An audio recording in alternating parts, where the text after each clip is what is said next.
tout le monde. Bienvenue Isabelle, bienvenue Bonjour Aline, à tous. bienvenue à moi-même, bienvenue vous surtout. Voilà. Isabelle, donc vous connaissez le sujet. Tu dis quelques mots sur toi, sur France Travail, si tu veux bien. Bien sûr. Donc, je suis ravie d'intervenir au nom de France Travail, qui m'a confié cette mission de pouvoir parler avec vous aux demandeurs d'emploi. Est-ce qu'il y en a parmi dans la salle qui auraient envie de dire qu'ils sont demandeurs d'emploi? Quelques-uns? Ok. Discrètement, faites juste un petit signe comme ça. Je vous donnerai un peu plus d'informations de façon plus personnalisée. Donc l'idée aujourd'hui, c'est que j'intervienne au nom de France Travail sur effectivement l'offre de service qu'on peut vous proposer et qu'on met à votre disposition pour l'orientation, la reconversion, le changement de métier, faire carrière, saisir des opportunités. Voilà, on va parler de tout ça sur le qui, quoi, comment. Merci Isabelle. Aline, maintenant tu travailles pour le conseil en évolution professionnelle. Tout à fait. Donc moi, je suis chargée de promotion du conseil en évolution professionnelle, qui est un service à destination des salariés actifs et des indépendants. Alors je spécifie juste de droit privé pour le coup. Donc nous, on va accompagner toutes les questions inhérentes à la carrière pro et à l'évolution pro que va souhaiter un salarié au cours de sa vie professionnelle, que ce soit une mobilité interne, externe, reconversion, formation, adaptation. Donc aujourd'hui, on aura loisir d'échanger sur comment on peut aider les salariés aujourd'hui dans leurs questions d'évolution. Et toi, Laurent, qui es-tu?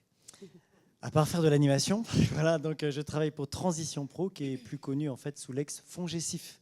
Voilà, qui pour ceux qui souvent, voilà, il y a des personnes qui disent ah tiens oui ça me dit quelque chose. En fait, c'est souvent le financeur en fait des reconversions professionnelles des salariés. Voilà. Vous verrez que souvent, on le dit souvent, c'est plus confortable de changer de métier lorsqu'on est encore salarié que lorsqu'on ne l'est plus. Vous verrez, Isabelle vous le confirmera tout à l'heure. OK ? Alors, j'ai oublié de prendre ma petite souris pour que vous puissiez effectivement aller dans la suite. Alors, avant, je voulais vous dire, vous voyez le thème, je veux changer de métier. Et depuis ce matin, nous rencontrons beaucoup de salariés, demandeurs d'emploi, et effectivement à plusieurs reprises. Et ils arrivent avec des préoccupations, une situation qui peut être plus ou moins délicate, des envies, ou parfois ils sont même contraints de changer de métier. C'est des situations qui amènent à un moment donné en se disant, mais en fait, qu'est-ce que je peux faire, d'une part, par où commencer ? J'ai peut-être une idée, mais globalement, est-ce que c'est la bonne idée? Ou à l'inverse, j'ai pas du tout d'idée. Voilà. D'autres personnes peuvent dire même, je suis en arrêt de travail et visiblement, je ne suis même pas en mesure peut-être de rebondir et de retrouver un nouvel emploi. Et puis d'autres encore se disent, bah, j'aimerais bien me lancer, créer mon activité ou reprendre une activité. Est-ce que vraiment j'ai tous les atouts globalement pour y prétendre? Voilà, c'est des questions, des situations que tous nous sommes amenés à nous poser, moi-même. Hein, voilà. Tiens, petite question, est-ce que vous savez combien de fois on change de métier dans sa vie professionnelle en France, en moyenne? Allez, un chiffre. 3, 4, 5. Qui a dit 5? Vous avez gagné le voyage à Cordemais. Non, je plaisante. En moyenne, on est amené à changer de métier 5 fois dans son parcours professionnel, mais je pense même, et mes deux compères le confirmeront probablement, je pense que même à terme, on peut même être amené à être beaucoup plus demain. Voilà. Nos enfants sont déjà, en fait, ont déjà intégré cette philosophie-là. Ce qui veut dire que ce qui est important, du coup, c'est de trouver le bon emploi, le bon métier, qui converge bien avec au maximum de ses centres d'intérêt pour qu'on s'éclate, entre guillemets, pendant son job. On remarque également que les entreprises nous proposent de moins en moins un parcours à vie. Hein, donc, on le voit bien. Donc, vous voyez, les employeurs sont plus sur vous aurez un emploi à vie chez moi. Et puis, côté salarié, on n'est pas non plus sur un emploi à vie, puisqu'il faut savoir rebondir et saisir des opportunités. Tout ça, on va le parcourir ensemble. Alors, on va démarrer par les premiers éléments de questionnement. Quelle est la clé numéro 1 ? Avant toute chose, ce qui est important, c'est de faire le point et de construire un projet.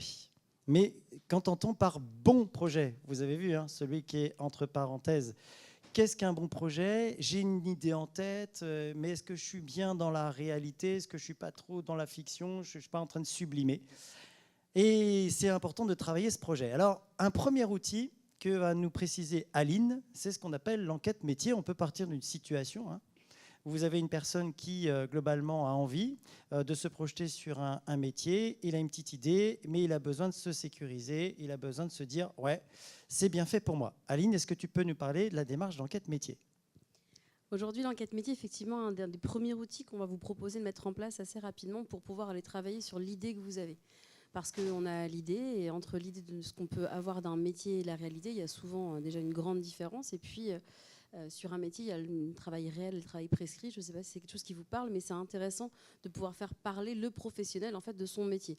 Il va vous donner assez rapidement ce qu'il apprécie, mais il va aussi vous dire rapidement ce qu'il n'aime pas dans son métier. Et ça va vous permettre comme ça d'avancer dans votre réflexion et de pouvoir commencer à continuer en tous les cas vos éléments de réflexion. Vous allez aller dans la littérature, vous allez aller lire des fiches ROM, des fiches métiers, des fiches de formation, et puis vous allez continuer à rencontrer comme ça des professionnels qui vont vous accompagner vraiment sur la réflexion que vous allez mener sur le projet.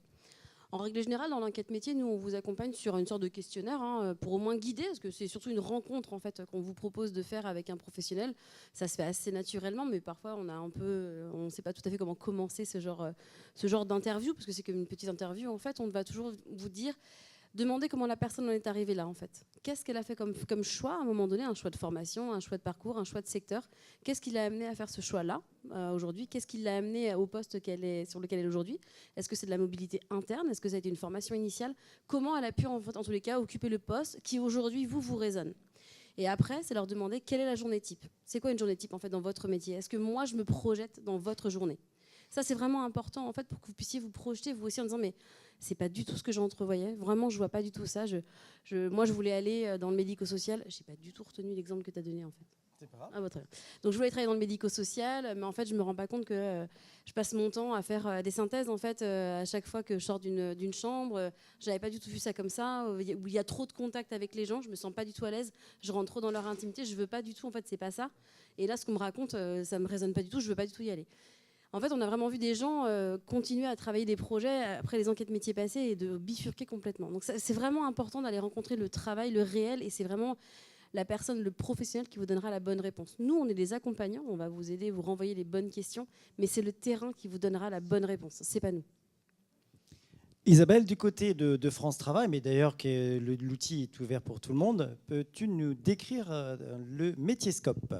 Alors, le Métier-Scope, c'est quelque chose qui a été inventé par des personnes chez nous qui ont imaginé comment gagner du temps quand on veut découvrir un métier entre j'ai besoin de savoir ce qu'il y a dans le métier, j'ai besoin de savoir combien il y a d'offres d'emploi, j'ai besoin de savoir combien ça gagne, j'ai besoin de savoir s'il y en a autour de chez moi.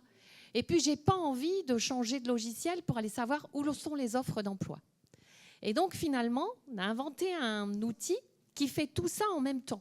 Alors, je ne suis pas de la jeune génération, mais la jeune génération a l'habitude d'avoir des applications qui leur donnent tout. Ils cliquent quelque part, ils sont renvoyés de là, et ils peuvent très rapidement avoir l'information. Eh bien, le Métier-Scope, c'est cette promesse-là. C'est de dire, par exemple, j'ai l'idée d'un métier. Par exemple, ce jeune homme, il se dit, moi, j'ai envie d'être cuisinier. Voilà. Il se dit, moi, j'ai envie d'être vraiment cuisinier. Je me sens pas tout à fait prêt à aller voir tout de suite un cuisinier pour passer la cuisine et aller voir comment ça se passe, mais je suis assez à l'aise avec l'informatique. C'est un truc que finalement j'aime bien.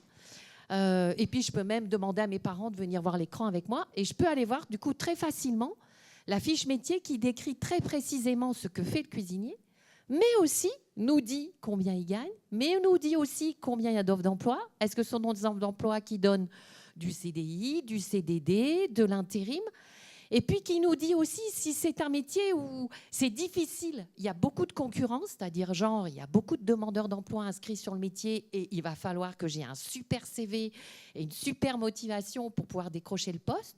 Ou alors, est-ce qu'effectivement, c'est plutôt un métier sur lequel il y a besoin de force, il y a besoin de personnes qui viennent travailler dans ce métier. Donc, vous voyez, c'est vraiment un accélérateur de connaissances, le Métier-Scope. Ça vous permet rapidement de brosser tout de suite si l'idée du métier plaisir que vous avez, en général, on se dit, ouais, j'ai vraiment envie de faire ça, j'ai une espèce de fantasme, de rêve. Ben, ça permet de le remettre dans une pseudo-réalité, en disant est-ce qu'effectivement, dans l'endroit où je me trouve, sur le bassin d'emploi, je vais trouver des emplois. Et je voudrais juste faire un petit clin d'œil à Aline qui vient de parler de l'enquête métier. Et quelquefois, pour aller décrocher et pour faire une enquête métier, il y a aussi une application qui est très sympa pour décrocher rapidement un rendez-vous. Parce que finalement, décrocher un rendez-vous pour que la personne parle une demi-heure, un quart d'heure, 3/4 d'heure, voire plus de son métier. Dans la salle, nous avons une directrice de France Travail qui est juste là. Si vous lui demandez de passer une demi-journée avec elle pour savoir quel est son métier, elle vous dira « j'ai pas le temps ». Par contre, si elle s'inscrit elle-même sur l'appli qui s'appelle Explore Job, vous connaissez peut-être Explore Job? Non, tu vois, je découvre. Alors Explore Job, c'est tout collé. C'est une appli, quand vous allez dessus, chaque salarié d'une entreprise a été volontaire pour pouvoir parler de son métier. Et donc ça, on trouve Explore Job sur l'Emploi Store. Vous savez, on a aujourd'hui l'Emploi Store, il y a plein d'applis pour trouver de façon autonome des informations sur les métiers. Et voilà, petit clin d'œil à Aline, Explore Job, vous allez dessus et puis vous pouvez demander un rendez-vous qui se passe soit par téléphone, soit en présentiel, soit par chat, soit par échange de mails, pour avoir rapidement aussi une enquête métier. Alors, je vous parle de ça parce qu'avec Aline et Laurent, on va se partager comme ça les tuyaux pour vous dire tout se met en place aujourd'hui, tout va très vite et tout est très nouveau. Et l'intérêt aussi, vous verrez, c'est que vous puissiez vous coordonner et vous aider les uns les autres. Et nous, c'est ce qu'on va faire dans cette interview cet après-midi. Pour aller plus loin, je prends 2 secondes la parole. Laurent. Pour aller plus loin, effectivement, il y a aussi d'autres outils. Vous avez Rencontre Impro sur le site de Choisir son avenir professionnel en Pays de la Loire. Vous allez sur Google, choisir mon métier en Pays de la Loire, et vous allez pouvoir trouver cette page qui est Rencontre Impro, et c'est un peu les mêmes démarches, c'est-à-dire que c'est un professionnel qui se rend disponible pour pouvoir potentiellement faire des enquêtes métiers avec vous. Et puis, si vous êtes sur des métiers ou des envies qui sont peut-être un peu plus larges, sectorielles, vous avez aussi LinkedIn, qui est un vrai outil de mise en relation de professionnels. Il ne faut pas hésiter, effectivement. Aujourd'hui, ça marche quand même plutôt bien. On est beaucoup derrière nos téléphones assez régulièrement, donc s'envoyer des messages aujourd'hui, ça marche quand même plutôt pas mal, en tous les cas, donc, surtout pour l'exploration de nouveaux métiers. Voilà. On récapitule donc les bonnes adresses mail au contact. Donc le premier site, tu disais que j'avais pour l'enquête métier, oui. C'est donc l'Explore Job. Explore Job, EXPLORE. J-O-B. Il n'y a pas de E, tout collé. Explore Job. Explore Job, voilà. Rencontre Impro. Donc, on peut faire Rencontre Impro comme ça sur Google, c'est bon. Mais sinon, vous allez sur Choisir mon métier en Pays de la Loire. Et Choisir mon métier en Pays de la Loire, on vous aurait quelques également bonnes adresses en fin en fait, d'intervention. Et je vous rappelle encore une fois, vous venez nous voir aussi sur le salon pour repréciser ces bonnes indications si on est allé trop vite ou pas. Et le métier-scope est bien sûr sur l'espace personnel Pôle emploi ou sur l'appli France Travail. Hein. Vous allez dessus, vous le trouvez directement. C'est ouvert à tout public, aux demandeurs d'emploi, mais aussi à tout public. On vient de vous faire découvrir des premiers outils pour justement avancer dans une réflexion, vous confronter à la réalité, mais il y a aussi le fait qu'avec ces outils, il faut être bien accompagné. Alors, quelles sont les prestations qui sont proposées par France Travail pour être bien accompagné en lien justement avec cette problématique de trouver un bon projet ? Oui, donc France Travail met en place des prestations quand on sent que dans l'échange avec le conseiller, le demandeur d'emploi ou la demandeuse d'emploi a besoin d'être guidé sur ses choix, a besoin d'une méthode. Parce qu'effectivement, on peut être très à l'aise pour avoir une idée, mais la mettre en place, aller jusqu'au bout, avoir quelqu'un qui est capable de vous coacher ou de vous donner ou de vous ouvrir un petit peu les champs de réflexion ou de simplement vous aider à vous organiser dans les informations, c'est important. Donc, quand vous ferez ce diagnostic avec votre conseiller Pôle emploi, on pourra vous proposer une prestation qui s'appelle l'actif projet. L'actif projet, ça veut dire projet professionnel. Pourquoi active ? Parce que ce n'est pas décroché du marché de l'emploi. C'est-à-dire que là, on va travailler avec vous un projet tout de suite en direct en disant au bout, il y a l'emploi. Ce n'est pas juste le projet du métier, c'est métier et emploi derrière. Voilà pourquoi on appelle ça un active. Derrière, il y a une notion d'actif. Et pour le deuxième élément aussi, c'est que même si vous aurez quelqu'un qui vous accompagne, on n'a pas encore trouvé la solution pour que ça soit lui qui fasse à votre place. Ça arrivera peut-être un jour avec l'intelligence artificielle. Aujourd'hui, ce n'est pas le cas. Il vous guide, mais vous avez effectivement un certain nombre de démarches à faire pour pouvoir être accompagné.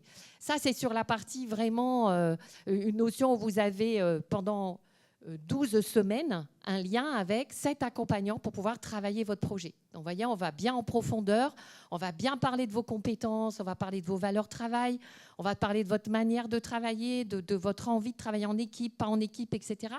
Donc, vous allez passer par des phases de connaissance de vous, mais aussi de connaissance du marché du travail. Ce sont les deux, d'accord ? On ne dissocie jamais l'un sans l'autre. Et si vous êtes effectivement un peu pressé, mais que vous êtes dans ce domaine-là et que vous n'avez pas le temps d'attendre le rendez-vous avec le conseiller Pôle emploi, vous avez sur France Travail, sur votre espace personnel, vous avez la possibilité de vous inscrire directement sur les prestations. D'accord ? Ça, les demandeurs d'emploi ne le savent pas très souvent. Vous avez des prestations pour lesquelles vous pouvez aller directement vous inscrire sur les prestations. Et nous avons des modules un petit peu plus light, sous forme d'ateliers, qui sont sur une demi-journée ou sur une journée, pour pouvoir travailler sur une thématique à l'intérieur du projet. Ça peut être faire le point sur mes compétences, ça peut être quel métier choisir, mais ça peut être aussi comment mieux regarder les offres d'emploi. Parce que regarder une offre d'emploi, croyez-moi, eh ben ça s'apprend. Parce que la plupart du temps, on regarde un mot ou deux, et quand on regarde l'ensemble, on a une meilleure appréciation de comment faire pour aller vers cet emploi-là. Je suis un peu bavarde, Laurent, il faut que tu me coupes. Non, je vais quand juste... tu sens que... Je fais attention. Donc là, on est bien sur des prestations loin. qui sont mobilisables par l'intermédiaire de votre conseiller France Travail. Donc c'est important en tant que demandeur d'emploi. Est-ce que tu peux nous parler de l'immersion facilitée ? Oui. Alors, plaît. l'immersion facilitée, c'est quelque chose qui est ouvert à tout public, dont les demandeurs d'emploi, qui est ce qu'on appelait dans le temps... un petit peu les notions de stage, les notions de présence en entreprise pour pouvoir observer le métier. Maintenant, c'est un mot qui est beaucoup plus courant, qui s'appelle l'immersion. L'immersion professionnelle, vous êtes immergé au sein d'une entreprise sur le poste et vous allez l'observer et regarder un petit peu comment fonctionne le poste.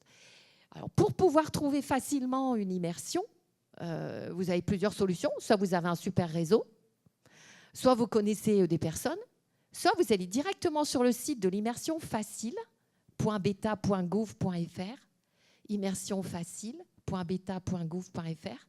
Et là, vous avez des entreprises bienveillantes et accueillantes qui se sont déclarées comme ouvertes aux immersions. Je ne vous cache pas que les entreprises qui ont le plus de mal à recruter, pour lesquelles leurs métiers sont un petit peu discrets, difficiles à imaginer ou voire un peu plus complexes à expliquer, ou sur lequel ils ont moins de personnes qui vont directement sur le métier, sont très, très facilitantes sur les immersions professionnelles. C'est bien le but aujourd'hui de vous faire découvrir des métiers là où il y a des postes. Donc, effectivement, sur cette appli-là, l'immersion facile, vous allez pouvoir faire deux choses. Trouver des entreprises qui vont vous proposer des immersions, mais aussi, si vous avez trouvé vous-même votre entreprise, vous allez pouvoir directement pré-remplir la convention.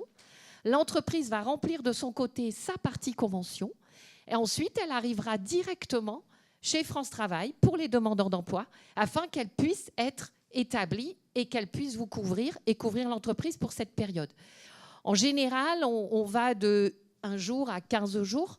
1 jour, 2 jours, c'est quand effectivement on a envie d'avoir une idée. 15 jours, c'est très intéressant pour rentrer dans l'entreprise, y faire le réseau et avoir une capacité peut-être à un moment donné, n'est-ce pas madame, avec qui l'on travaille, nos équipes derrière rappellent toutes les immersions professionnelles des demandeurs d'emploi. Si ça s'est bien passé, pour aider à l'embauche, hein. On est là pour faire le piston de ceux qui n'en ont pas. Alors on vient de voir... Oui, alors vous pouvez peut-être conserver juste votre question pour qu'on fasse atteindre un peu, comme ça on la traitera à la fin et vous n'hésitez pas à nous la rappeler auquel cas. C'est juste pour respecter le timing, attention à ça, on va sinon nous tirer les oreilles. Alors maintenant, on a vu ce qui se passait côté demandeur d'emploi, mais est-ce qu'il existe aussi des prestations d'accompagnement pour travailler sa réflexion et le projet côté salarié ? Aline. Oui, tout à fait. Donc nous, le conseil en évolution professionnelle, en fait, on va proposer, alors on est plutôt sous de l'entretien individuel, on propose des rendez-vous. Le premier rendez-vous va être à peu près d'1h30 pour pouvoir commencer à travailler ensemble la question qui vous amène devant nous et pouvoir un peu élaborer un plan d'action pour y répondre. D'accord ? En gros, nous, on va plutôt s'adapter à la personne qui vient nous voir spécifiquement par rapport à son besoin particulier qu'elle nous fait part lors de ce rendez-vous-là.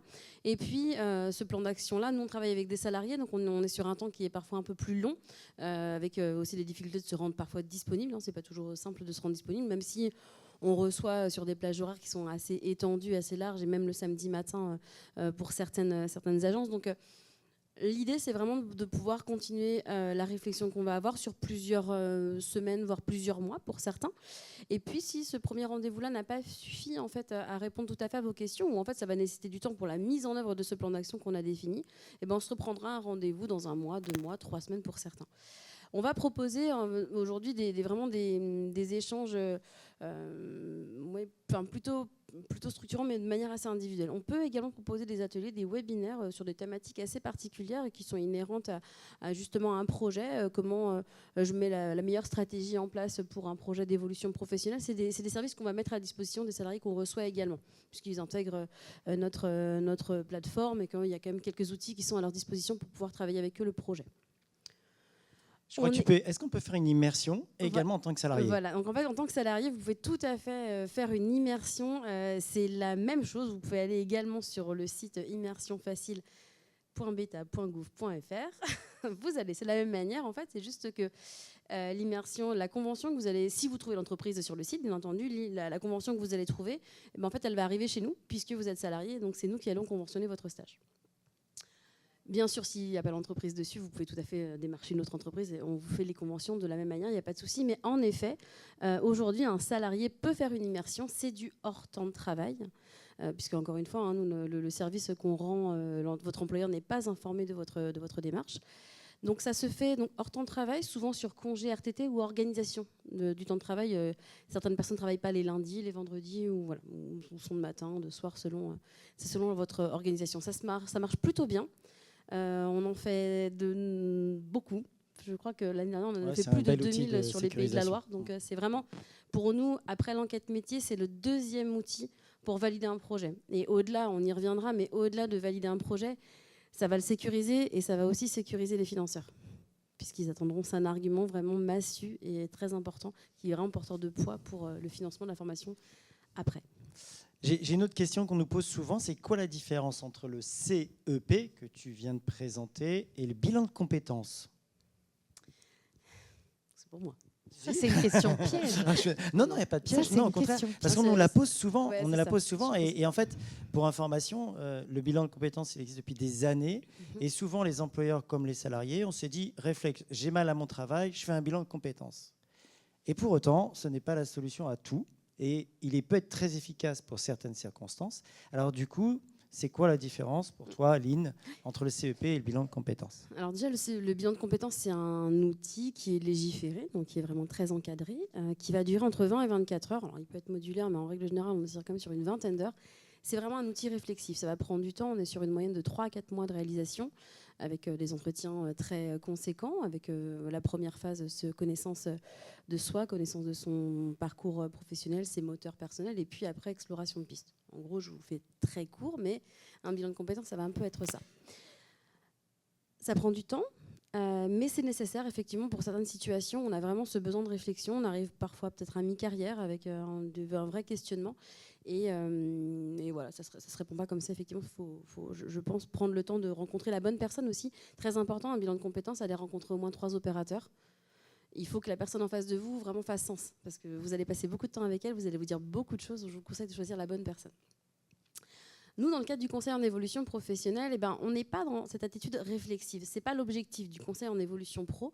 Nous, on est là, on est un peu plus pragmatique, on est plus sur le terrain, on est plus à engager des pistes qui sont déjà un petit peu établies, ou en tous les cas, on va surfer sur des premières impressions d'un salarié, des premières idées qui viennent un peu à émerger, on va aller les creuser en direct. En fait, notre objectif n'est pas forcément de trouver un projet à ceux qui n'en ont pas, puisque le bilan de compétences peut répondre à ça, et ce n'est pas tout à fait l'objectif que nous, on peut avoir. Mais on peut amorcer vraiment quand même ce besoin de réflexion, et si on se rend compte que le conseil en évolution pro ne pourra pas répondre parce que ça va être trop rapide et qu'on n'a pas le temps pour, on vous renvoie vers des opérateurs avec qui on travaille très bien, parce qu'on a l'habitude de travailler d'ailleurs après. Souvent, les centres de bilan nous renvoient post-bilan de compétences pour pouvoir faire des immersions, notamment au travers nous, et puis de continuer à travailler les pistes qui auront été évoquées lors des bilans de compétences. Moi, j'ai envie de dire en synthétique, si vraiment on est sur un vrai sujet de reconversion, il y a besoin de vraiment réfléchir et de prendre du temps. Le bilan de compétences peut être assez intéressant si on change vraiment à 360 degrés de métier. Si on est sur des évolutions sur même secteur, mais sur une autre activité ou quelque chose qui est quand même assez similaire, là, le conseil en évolution pro va avoir son sens pour vous faire gagner du temps. Voilà. Et vous, si vous arrivez déjà avec une idée, parce que vous avez un métier passion, que vous avez déjà des compétences là-dedans et que vous avez besoin de les faire certifier, un besoin de VAE ou des choses comme ça, là, le conseil en évolution professionnelle va être plus rapide. Donc j'ai tout intérêt à aller voir le CEP dans une première phase, si j'ai bien compris, en tant que salarié. Et puis il pourra effectivement me guider en me disant ça peut vous être très utile de faire un bilan de compétences ou pas. Voilà. Et puis petite remarque quand même, le CEP c'est confidentiel, c'est gratuit. Voilà, donc c'est important. On vous donnera après les modalités. Hein. Et derrière, après, le bilan de compétences, ça a un coût. Par contre, hein, voilà, c'est un coût. C'est finançable par votre compte personnel de formation. Et puis pour ceux qui ont ce qu'on appelle travailler dans des secteurs dits pénibles, ils peuvent peut-être avoir cumulé des droits sur ce qu'on appelle un compte pénibilité qui peut aussi financer un bilan de compétences. Voilà, ce sont des pistes. Encore une fois, on vous les détaillera si vous le souhaitez post-intervention. Hop là. Alors, on a vu, et merci en tout cas déjà d'avoir balayé cette notion de comment passer de l'envie, la réflexion, je dois changer de métier ou me reconvertir. Mais souvent, quand on pense changer de métier, il y a cette question, est-ce qu'il faut se former ou pas? Voilà, du coup, et surtout si je dois me former, est-ce que je dois aller dans un centre de formation ou est-ce qu'il y a d'autres modalités éventuellement pour se former? Puis encore d'autres questions autour de est-ce que pour moi, je suis plutôt pour une formation à distance ou une formation en présentiel? Alors, vous voyez, déjà dans ce panorama, ça y est, on commence à complexifier un petit peu les choses. Alors, globalement, j'ai peut-être des compétences que j'ignore. Comment peut-on m'aider justement à bien les identifier et les utiliser? Isabelle. Alors, pour reprendre le fil rouge de tout à l'heure, on est toujours dans l'idée de changer de métier. Effectivement, on ne part pas de zéro quand on est en reconversion. On a des compétences. Souvent, on se dit « je ne veux plus faire ça dans mon métier, je ne sais pas ce que je veux faire, mais je ne veux plus faire ça ». Et nous, notre rôle, à un moment donné, ça va être de vous aider à re-regarder ce que vous savez faire, que vous ne valorisez plus, parce que vous l'avez oublié, parce qu'on n'en parle pas quand on travaille de ces compétences.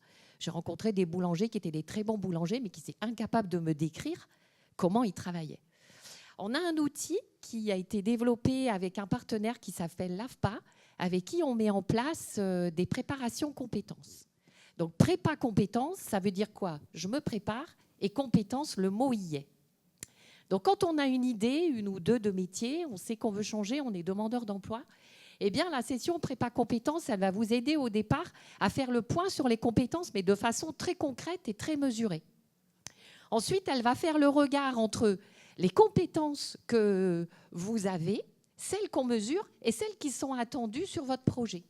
Et si entre deux, pour aller vers ce projet, il va y avoir une formation avec un niveau un peu soutenu, il y a peut-être un petit peu longtemps que vous n'avez pas révisé les maths, le français, il y a peut-être un petit peu longtemps, vous ne savez plus vous organiser pour prendre des notes, etc.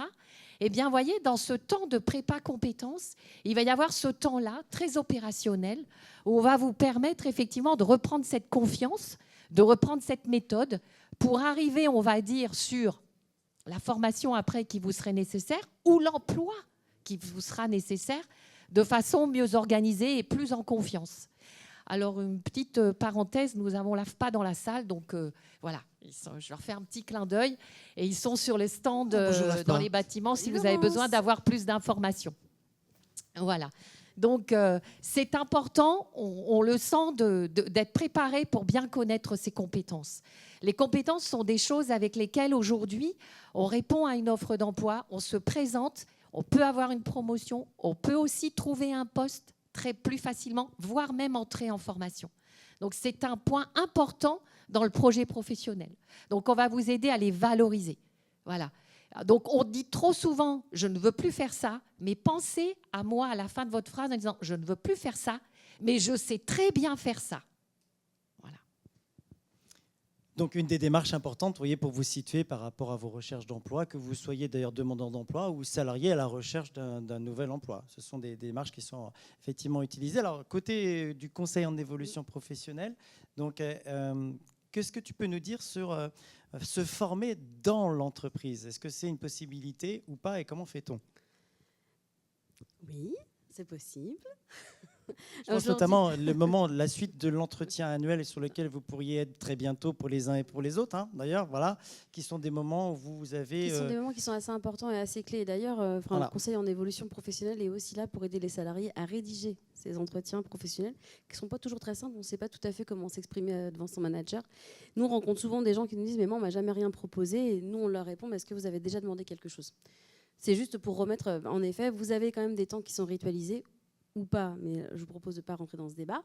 Mais normalement, des temps qui sont là, prévus, où on va échanger sur son avenir pro au sein de l'entreprise, ou pas d'ailleurs, mais où vous avez quand même un temps privilégié pour aller voir votre manager, voir votre responsable, pour aller lui dire bah, « moi, demain, j'aimerais faire ça ». Donc en effet, toute entreprise a ce qu'on appelle un plan de développement des compétences. Il faut pouvoir présenter un projet alors qui effectivement... qui fait sens avec l'entreprise et le déploiement de son projet et de sa stratégie, mais vous pouvez quand même demander à votre entreprise une formation. C'est là où si ça ne rentre pas dedans, forcément, ils vont vous dire oui, mais non. Derrière les plans de formation, il y a ce qu'on appelle les OPCO, qui sont quand même assez importants et qui viennent aider au financement de la formation professionnelle. Les OPCO, c'est les organismes pariteurs, collecteurs... Agré.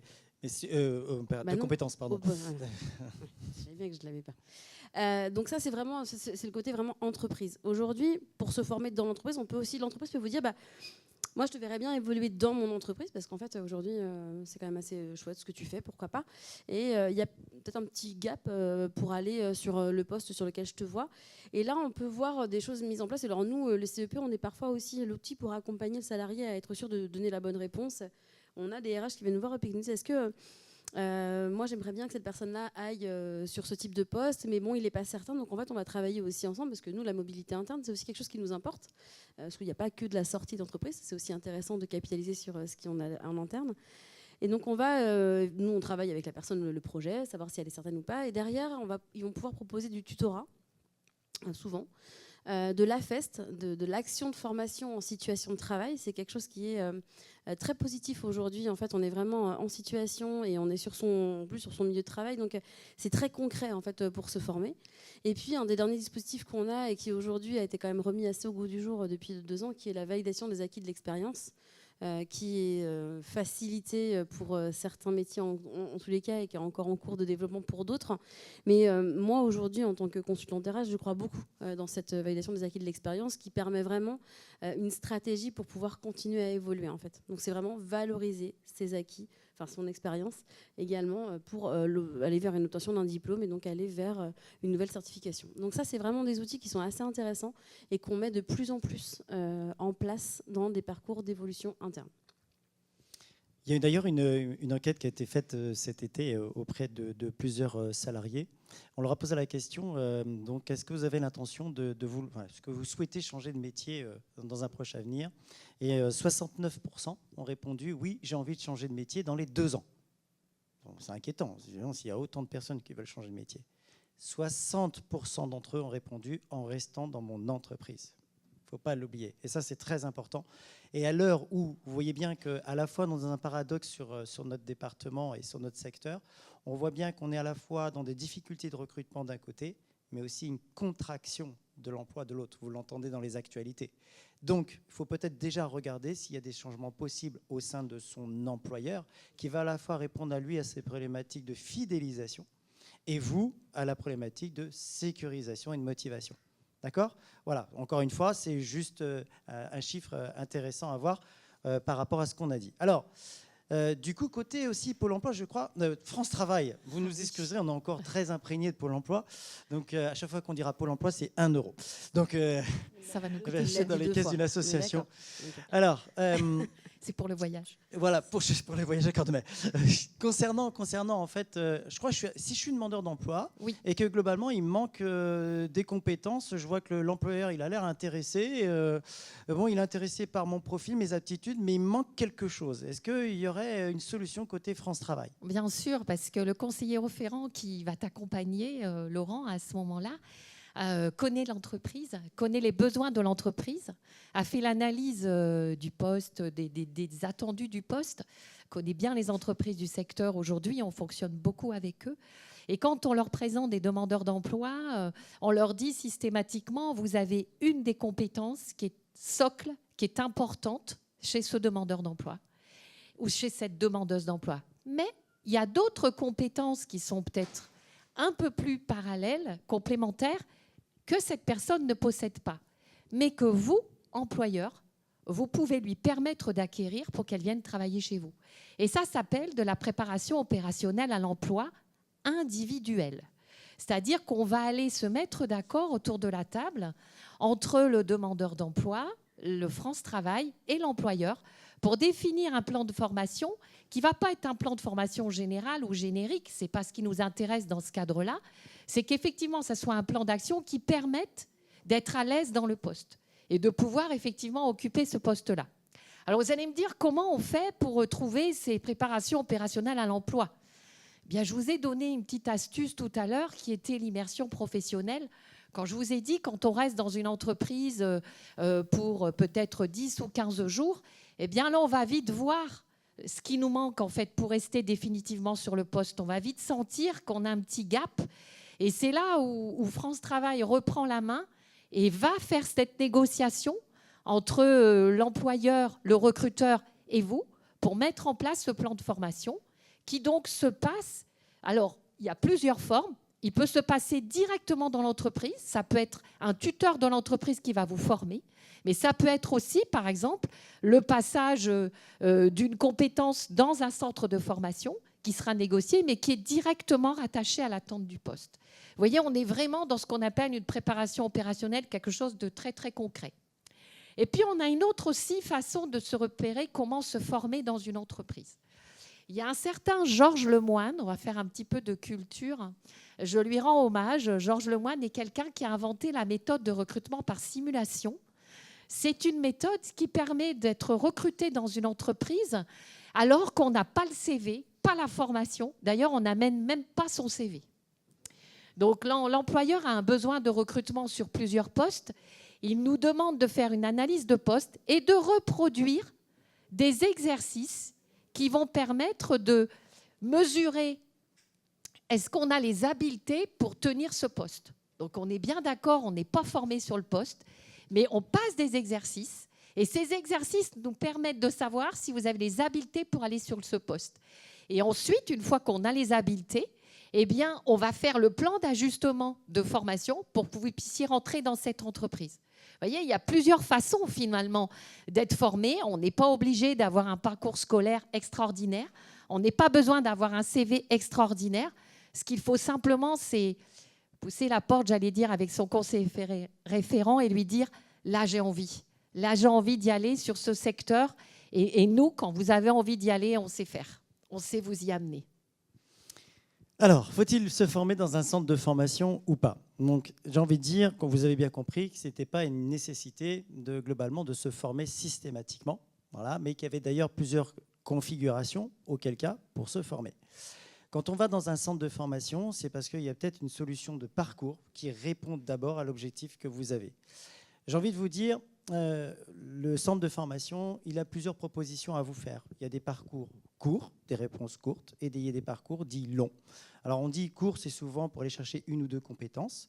Et puis parcours long, c'est quand on est plutôt sur un changement de métier, une reconversion professionnelle. Il y a des formations qui sont faites en présentiel. Donc ce sont les gens qui aiment bien, effectivement, comme moi, ma génération, aller dans un site, me concentrer effectivement sur le sujet, de pouvoir avoir des réponses spontanées, directement, être au beau milieu de vous, voilà, et puis échanger en même temps. C'est cette dynamique. Il y a des formations qui sont distancielles. Alors là, je reste chez moi, globalement, et puis je me connecte à une application qui me permet de me connecter à une classe virtuelle dans laquelle je vais pouvoir éventuellement assister sur le moment à la formation. Et il y a même parfois des formations où on peut les faire en différé. Et puis, vous avez même des solutions de formation mixtes, c'est-à-dire les deux, c'est-à-dire et présentiel et à distance. Petite mise en garde.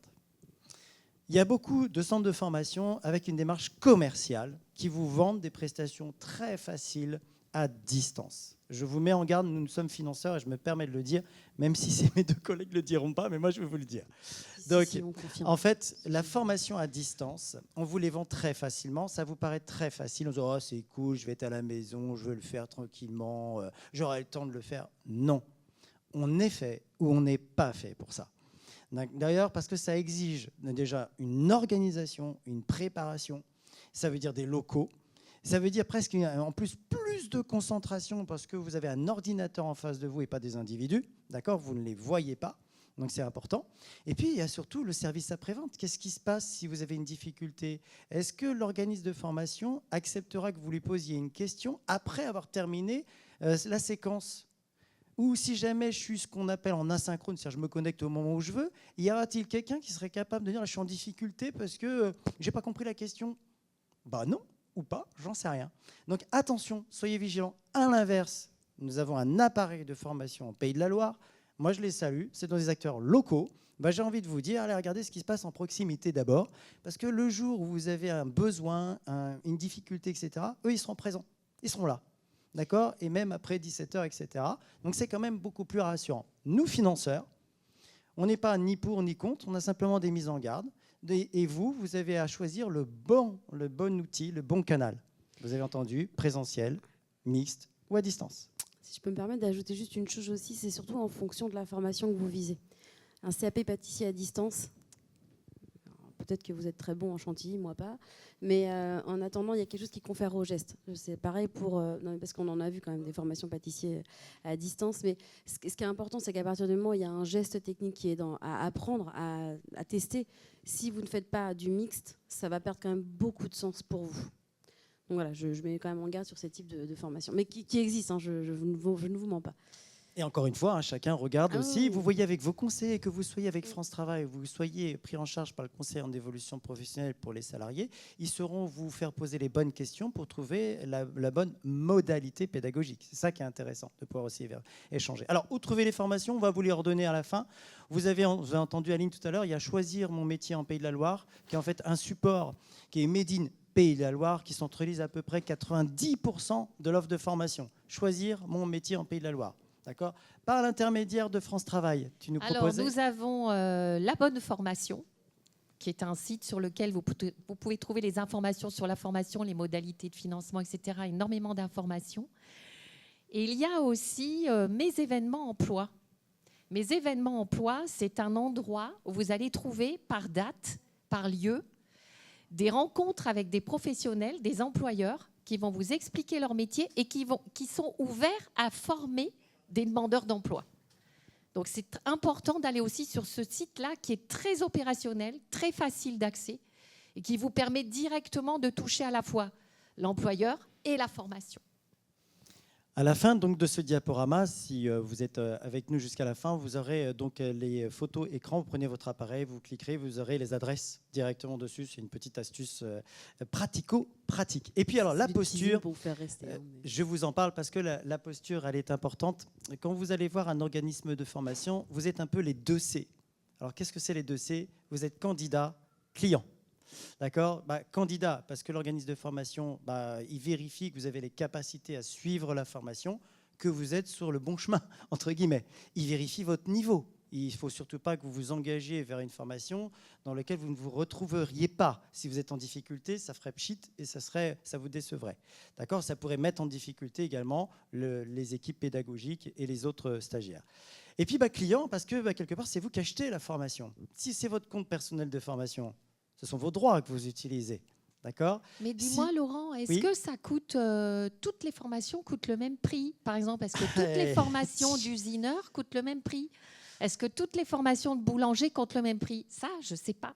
Eh bien voilà, c'est aussi une des questions qui concerne ce fameux 2C, client-candidat, c'est-à-dire on va vous inviter non seulement à prendre contact avec l'organisme de formation, vérifier la proposition qui vous est faite, c'est comme si vous achetiez une voiture, c'est comme si vous achetiez une maison, vous êtes sur ce qu'on appelle un achat réfléchi, notamment quand on est sur une reconversion, vous achetez un changement de vie. Et c'est là où c'est important de prendre le temps d'aller voir, de discuter, d'échanger avec des centres de formation qui vous accueillent sur des portes ouvertes, par exemple, voilà, d'accord, qui vous présentent le formateur, d'aller contacter des anciens stagiaires ou des stagiaires qui sont en cours. Bien évidemment, à un moment donné, il vous fera un devis sur le parcours qui vous sera proposé et vous pourrez le comparer avec un autre centre. Voilà, soyez en logique, comme si vous achetiez une voiture, comme si vous achetiez une maison. Vous êtes les 2C, clients, candidats. D'accord? Rappelez-vous que quand même, le centre, lui, doit vérifier que globalement, vous allez être capable de suivre la formation. Et obtenir le diplôme, auquel cas, s'il y a un diplôme au bout. Ça va toujours? C'est bon? On continue. Gardez bien vos questions, hein. On en a besoin après. On va arriver là effectivement sur la question qui est un peu cruciale. On a travaillé votre projet. Alors vous avez fait beaucoup de démarches. Vous avez fini par trouver le métier que vous vouliez et puis vous avez trouvé la formation. Et là se retrouve la question cruciale. Comment je vais pouvoir enfin la financer? Est-ce que je vais pouvoir la financer? Est-ce que je suis en capacité de? Est-ce que je peux pouvoir trouver des aides? Donc Laurent, j'ai envie de t'interroger tout de suite, parce que pourtant c'est un peu toi, le monsieur portefeuille de la formation professionnelle des salariés. Salarié. Comment tu peux faire... non, salarié, j'ai bien dit Après, tu salarié. auras Isabelle qui va t'expliquer après ce travail. C'est ça. Mais concernant les salariés, du coup, comment on peut envisager? Petite anecdote. Rappelez-vous toujours ce qu'on a, et on est complètement d'accord avec mes collègues de France Travail, c'est plus confortable de changer de métier quand on est encore salarié que quand on ne l'est plus. Donc, vous avez des dispositifs qu'il faut mobiliser avant de rompre. Tout à l'heure, on a vu une personne qui dit j'en ai marre, je vais démissionner. Puis après, je verrai bien pour changer de métier. Alors, je vais lui expliquer voilà ce qui va se passer.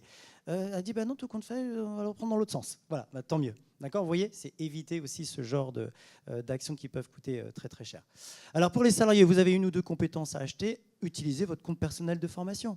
Vous avez des droits. J'ai envie de vous dire d'ailleurs, il est arrivé pour la plupart au maximum, donc il ne va pas se régénérer. Si vous êtes au plafond, il n'ira pas plus haut. Donc si vous n'utilisez pas vos droits, il n'y en aura pas plus. Si vous les utilisez, on déduira globalement le montant de ce que vous avez consommé. C'est normal. Et l'année prochaine, 500 € reviendront se régénérer sur votre compte. Donc n'oubliez pas d'être en mouvement pour l'utilisation de ce compte. Ne laissez pas une trésorerie. D'accord ? D'ailleurs, ce n'est pas de l'argent. C'est tout simplement des équivalences de droits pour vous faire rendre compte de ce que ça coûte et combien on va dépenser pour telle ou telle formation. Mais s'il faut que j'aille changer de métier, souvent là, on est sur des parcours longs. Et d'ailleurs, en France, on vous dit non seulement ça serait bien d'avoir un parcours long, mais peut-être un diplôme au bout. En France, on a besoin d'avoir un profil, des compétences et aussi, globalement, des diplômes pour prouver qu'on peut correspondre aux besoins du marché. Eh bien, en France, vous avez effectivement donc soit des diplômes d'État, soit des titres professionnels, soit des certificats de qualification professionnelle. Et puis, il y a des centres de formation qui ne vendent que leur programme, à bien choisir. Si vous voulez changer de métier en étant salarié, regardez du côté d'un congé de formation. Le principe il est le suivant, vous avez travaillé votre projet, vous êtes au clair sur l'accompagnement, vous voulez y aller, vous avez identifié la formation, le centre de formation se dit voilà, je suis prêt à vous prendre, on est paré. Maintenant, il faut le financement. Cette fois-ci, vous allez annoncer à votre employeur que vous souhaitez vous absenter pour un congé de formation. Vous faites une demande d'autorisation d'absence, c'est comme ça que ça s'appelle. Arrêtez de vous faire mal en vous disant il va toujours refuser, c'est pas bon. 90% des gens qui font une demande d'autorisation d'absence l'ont. C'est un droit. Simplement, il faut comprendre que ce jour-là, vous faites comprendre à votre employeur que vous voulez changer de métier. Oui, c'est ce qu'il comprend. D'accord ? Voilà. Donc, ensuite, vous allez effectivement faire appel à Transition Pro pour monter une demande de financement. Et si votre congé de formation est accepté, votre salaire sera versé pendant ce parcours de reconversion. Donc, vous touchez votre salaire et les frais de formation sont pris en charge par donc Transition Pro auprès de l'organisme. Nous ne pourrons pas financer tout le monde. Nous sommes à 60% de taux d'acceptation, ce qui est toujours important. C'est pour ça qu'on pense aussi aux 40% qui ne l'auront pas. D'accord ? Donc, je ne rentre pas trop dans le détail, on pourra vous expliquer, mais c'est un droit d'abord à utiliser, à regarder si ça peut être utilisé, par exemple. Puis, il existe encore d'autres chemins possibles. Dernièrement, vous entendez parler de pénibilité. Vous avez entendu ça. Donc, il existe ce qu'on appelle un compte professionnel de prévention. Notez-le bien celui-ci, parce que CPP, beaucoup ne le connaissent pas. Nous, on l'a découvert en début d'année. Tout simplement, c'est un aménagement qui est fait en Lyon pour compenser en fait, l'allongement de la vie professionnelle. Vous savez qu'on travaille un petit peu plus longtemps. Et donc, du coup, l'État et les partenaires sociaux ont décidé de permettre à des salariés qui travaillent dans des secteurs et des métiers à risque de bénéficier de droits supplémentaires. Ces droits supplémentaires sont traduits en points. Et en fait, ça permet notamment de faciliter une reconversion professionnelle. Là encore, on pourra vous expliquer si vous le souhaitez sur le stand.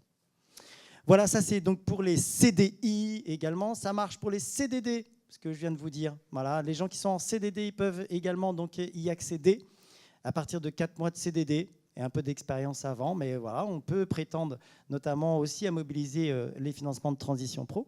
Les intérimaires, donc à partir d'1 an d'intérim, on peut aussi bénéficier de ce congé de formation. Les intermittents également, là on parle de cachet, tout simplement pour y avoir droit. Et puis on a même donc des gens qui sont par exemple inscrits à France Travail, et là la connexion se fait de mieux en mieux, c'est-à-dire que le conseiller France Travail va voir que cette personne, elle est inscrite à France Travail, elle a peut-être un CDI à temps partiel, mais elle le subit. Et du coup, il y a peut-être à la fois les mesures de France Travail qui peuvent se mobiliser, mais aussi les mesures de transition pro. Du coup, est-ce que tu peux nous parler maintenant de ce qui est faisable pour les demandeurs d'emploi en matière de financement de formation? Et oui, donc moi, je vais me centrer sur les demandeurs d'emploi qui ne travaillent pas, puisque ceux qui travaillent, on va essayer de mettre en valeur le droit qu'on aura avec Laurent.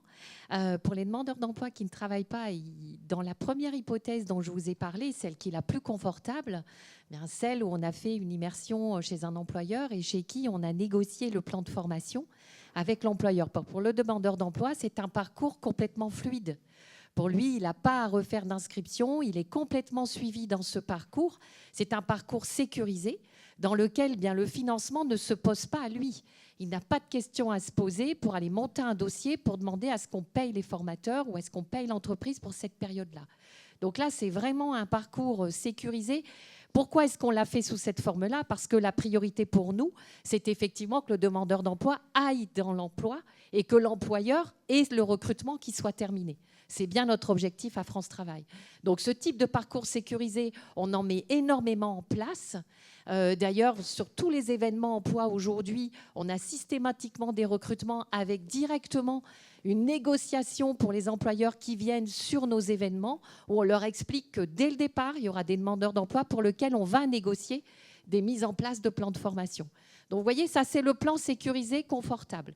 On a l'autre plan sur lequel, à un moment donné, le demandeur d'emploi n'a pas forcément l'entreprise en tête parce que son projet, il est peut-être un petit peu plus loin de l'emploi pour l'instant, mais que dans son projet, l'étape d'emploi n'arrive pas en numéro 1, mais en numéro 2. Auquel cas, il y aura peut-être un projet de formation un petit peu plus long avec l'obtention d'une qualification. Auquel cas, nous avons des partenaires comme la région sur lesquels les plans de formation sont établis en collectif. Et donc là aussi, le demandeur d'emploi n'a pas de montage de dossier à mettre en place. Il a par contre sa démarche de faire une immersion, sa démarche d'aller chercher effectivement à sécuriser la sortie vers l'emploi à la fin de la formation. Ça, c'est toujours le travail qui est demandé aux demandeurs d'emploi. Pas forcément un côté administratif, mais un côté très actif sur comment je vais faire à la fin de ma formation pour avoir cet emploi. Donc, on le demande avant l'entrée en formation. Et puis, il y a aussi, dans le cadre du CPF, des projets de formation sur lesquels il manque quelquefois un petit bout.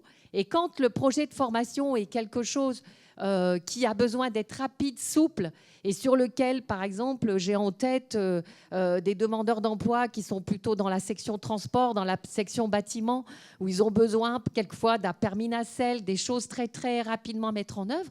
Ils mettent en place leur CPF et quelquefois, il peut arriver qu'ils nous demandent un abonnement complémentaire, un abondement complémentaire au niveau de France Travail qui est étudié par rapport au regard à l'emploi. Alors, je vais être très claire. Hein. Si aujourd'hui, vous voulez venir me voir en termes sur votre dossier, que vous voulez utiliser votre CPF, parce qu'avec votre grand-mère, vous voulez monter une action de bénévole sur le tricot, je vais vous engager à faire cette formation pour vos loisirs, mais je ne vais pas abonder en termes de France Travail. Par contre, si vous venez me voir en disant « Moi, je veux faire une partie du CAP couture parce que derrière cette entreprise-là de matelas, elle a besoin de moi pour que je puisse travailler sur les retouches et les retours », ben là, effectivement, je vais travailler avec vous pour abonder. Vous voyez, on a les types de projets de formation, tous les financements qu'on peut accorder. On essaye de faciliter le plus possible les parcours sécurisés quand il y a l'emploi au bout. Notre objectif à France Travail, c'est mettre les demandeurs d'emploi dans l'emploi qu'il leur faut et à permettre aux entreprises de recruter les personnes qu'il leur faut. Je vais vous poser une question. Combien coûte une reconversion? Tiens, un ordre d'idée. Combien ça coûte? C'est-à-dire qu'en fait, on est sur un parcours de 10 mois, à peu près. Hein, voilà, c'est la moyenne qu'on constate quand on veut changer de métier, hein, à peu près. Hein, voilà. À votre avis, ça coûte combien, ces 10 mois? que vous soyez d'ailleurs demandeur d'emploi ou salarié, à un moment donné, vous allez vous rendre compte que ce montant, il y a bien à un moment donné ce montant à le faire supporter. Allez, un chiffre. Une formation, ça coûte combien sur 10 mois? Qui dit 10? 10 000, monsieur 10 000, donc pour la formation, ok. Est-ce qu'on met que la formation? Parce qu'il faut bien que quelqu'un vous paye. Donc, du coup, si on doit rajouter vos indemnités France Travail, ou, si vous êtes salarié, votre salaire. On est d'accord? L'un ou l'autre. Ce n'est pas le même montant, mais en tout cas, il y a ça. Eh bien, on n'est pas loin des 30 000 euros. Donc, souvent, quand vous êtes sur un changement de métier, tout cela, hein, même moi le premier au départ, que je ne connaissais pas, je disais, oh, bah, c'est le coût de la formation. C'est le coût de la rémunération et de la formation. Pour France Travail, c'est votre indemnisation et l'assurance chômage qui va effectivement être mobilisée. Et pour Transition Pro, nous, on va effectivement assurer votre salaire. Donc dites-vous bien qu'une reconversion, ce n'est pas quelque chose effectivement de... C'est important. Vous voyez que les enjeux sont pour vous. On vous a expliqué comment justement sécuriser ces enjeux et aller et progresser tout en sécurisant votre décision. Oui, on est là pour ça. Mais n'oubliez pas aussi que nous, on doit rendre des comptes. Par exemple, France Travail, c'est des cotisations des entreprises aussi qui permettent d'avoir ça. Et Transition Pro, c'est également des cotisations d'entreprise. Tout reflèche et redescend. Nous, par exemple, le CEP aussi. Hein. Oui, exact. Tous ces services qui sont gratuits quand on intervient, hein, ne l'oubliez pas. Donc, en fait, c'est ça qui est important. 1 euro dépensé, nous, c'est 1 euro qui doit se transformer en emploi. Et je pense que chez France Travail, on n'est pas loin de cette ligne conductrice. Hein. C'est, comme tu disais tout à l'heure, hein, il faut que ce qu'on dépense prouve que les personnes retrouvent leur emploi. Voilà, c'est important que vous ayez ça en tête. Hein. Je dis souvent, pour conclure, en France, on ne manque pas de moyens. Comme vous le voyez, regardez, on vient de vous faire découvrir un panel. Et j'imagine que vous êtes dit, bah, y a tout ça, d'accord? Comment on fait pour passer de l'un à l'autre? Quelle porte frapper? On est là pour vous guider de toute façon. Mais par contre, souvent, ce qu'on ne sait pas, c'est à quelle porte frapper pour mobiliser ces moyens. Maintenant, vous le saurez. Donc, vous saurez comment mobiliser France Travail et ses conseillers. Et vous saurez comment mobiliser, effectivement, donc, côté salarié, le conseil en évolution professionnelle. Tu voulais rajouter, Isabelle? Oui, j'allais dire, on ouvre le feu aux questions. Voilà. Qu'est-ce que tu en penses, Laurent? Eh bien oui, s'il y a des On est questions, prêt, vous avez les bonnes adresses qui défilent, là, des sites hein, qu'on a vus, Si vous vous allez voulez voir prendre en photo, vous en pouvez photo, prendre en auquel photo. cas, ou à la fin, comme vous voulez. Est-ce qu'il y a des questions déjà, des remarques par rapport à ce qu'on vient de dire? Monsieur, je vous en prie. Attendez, On va vous donner le micro. Je vais gérer le micro dans la salle. Tout prêt parce que c'est enregistré. Non, je reviens juste sur la dernière partie que vous avez évoquée, sur le financement de la formation. Parce que je suis directement concerné. Il peut y avoir des frais que j'appellerais annexes au financement de la formation pure, qui sont la partie hébergement. Moi, je vais vous donner un exemple concret. J'ai demandé une formation qui sera dans le Morbihan, une formation de 15 jours. Donc, je sais ce que j'ai en CPF, etc. Mais il va falloir que j'ajoute des frais d'hébergement, de logement, voilà. Et sur cette partie-là, est-ce qu'il y a des antennes qui peuvent aider ou pas, la région, le conseil régional, enfin, je ne sais pas. Quel est votre statut déjà? Vous êtes demandeur d'emploi Oui, aujourd'hui, tout à fait. salarié? Ouais. Okay. Du coup, c'est Isabelle. C'est Isabelle qui va répondre. Du coup, je reprends le micro. Alors, j'ai On a entendu la question. Oui, hein, c'est bon pour du la coup, question. j'ai entendu CPF, j'ai entendu formation un peu éloignée. Nous, on va accompagner, on va sécuriser sur des aides à la mobilité dans certaines conditions. Quand effectivement la formation ne peut pas être sur un centre plus près, quand effectivement la formation est inhérente à votre futur recrutement. Voilà, donc moi je vous engage à prendre contact avec, mais vous êtes déjà sans doute en lien avec votre conseiller référent. Et pour prendre effectivement le contact, vous avez soit des rendez-vous en ligne sur votre espace personnel, je le dis aux autres personnes, hein, et où vous avez directement une adresse mail intégrée si vous avez besoin d'une réponse un petit peu plus rapide. D'accord ? Vous pouvez aussi faire une demande d'aide à la mobilité sur votre espace personnel qui va amener à ce que votre demande soit traitée. D'accord ? Donc vous avez les 3 moyens.